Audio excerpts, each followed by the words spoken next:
nya kemana karep atuh mikir teh si lain teh ilmu teh loba dulu aya ilmu biologi antropologi numerologi filosofi ilmu sastra ilmu laut anu sakitu legana dipake nuliskeun ilmu jadi mangsina moal mahi tatangkalanana dipake kalamna moal mahi ku seueur-seueurna sabab maha dina sagalana nu mawi di naswe laisa kamizli sayun moal aya hiji perkara nu bakal bisa nyontohan ka mantena saperkara oge jadi eueuh keur contoh-contohna acan lamun eueuh keur contohna acan meureun Allah teh eueuh tah jadi eueuh Allah teh anyir tah ieu pipasieun deui nya capek teh maka jeung eueuh sagala rupa keur naon disembah atuh ari eueuh mah oh jadi sia teh nyembah teh kanu aya atuh ka makhlukna nu aya mah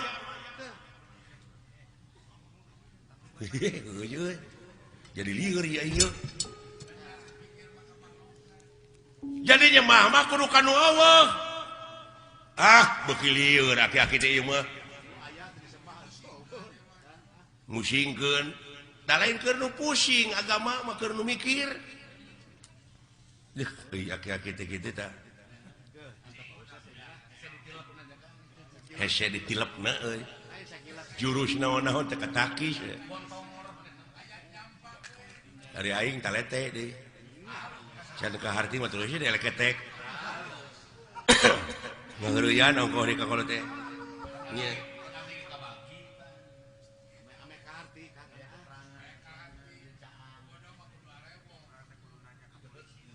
Pak ulah diomongkeun Pak di hareupeun batur mah jeung Allah teh eueuh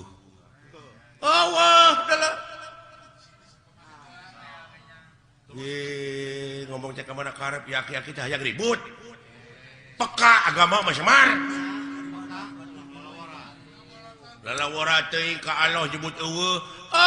Allah teh kenaon atuh disemar eueuh mah lamun nyembah kanu aya ka makhluk sia eta bener dia aing ngomong kitu mah kan ieu perbah eueuh teu ngarti teh deuleu sok can tamat sia nanya teh tah bongan sia nu nanya teu tamat aing ge moal ditamatkeun lamun teu tamat disebutna kabuntut bangkong tah lamun sasamat kabuntut bangkong tong pasea